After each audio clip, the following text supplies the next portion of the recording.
When things go contrary to our plans, we always have this question, why did it have to happen? If things have happened against our plans, against our desires, if somebody very close to us dies, or say the doctor diagnoses you with a sickness or a disease, or say that you worked in a company for many years, you gave your best there, and then suddenly they tell you it's time to leave, we always have this one question: why did it have to happen to me? Why did I have to lose that person that I love? Why did I have to lose that job?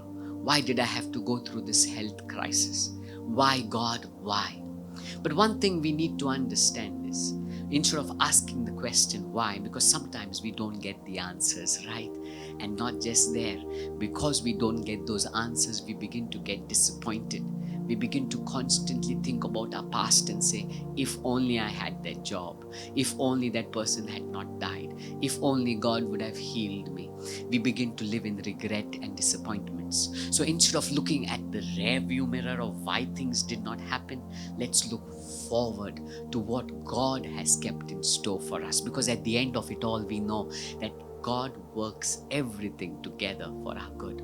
We need to learn to trust God, let it go, and move on ahead to what God has for us. Let me say that again. We need to learn to trust God, let it go, and move on ahead to what God has for us. Look into the life of David. When you read in 2 Samuel chapter 12, we read from verses 16 to verse 20. It says there, David therefore pleaded with God for the child, and David fasted and went in and lay all night on the ground. That means David was pleading. He was earnestly seeking God for a miracle for the child, for his child who was sick.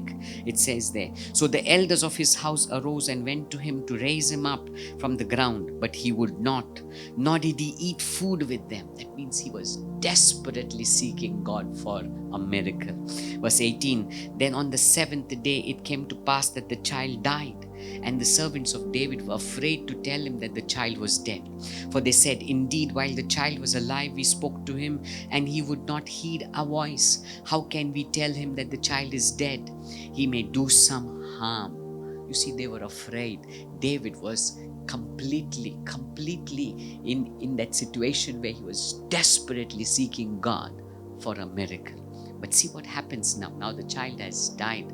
What would you and I have done? You and I would have said, why God, right? Why did you take that child? Why did you not heal the child? Why did you not do this miracle? You could have done it, God. You can do it, God, but why did you not?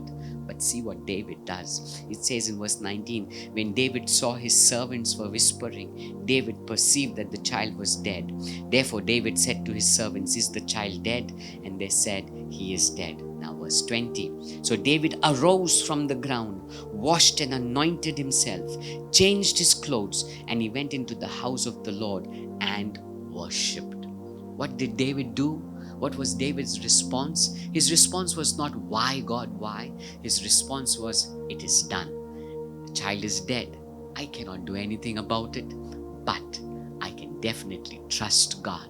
So what he does is he refreshes himself and then goes and worships the Lord. Come on, trusting God. I want to tell you, let go. Let go of those things that have not worked in your life. Let go of the people that may have passed you by, that have forgotten you. Let go of those people that you loved and they have died and gone, and those memories haunt you. Let go of that job that you were kicked out or you were told to leave from. Let go and trust God to direct you for something bigger ahead.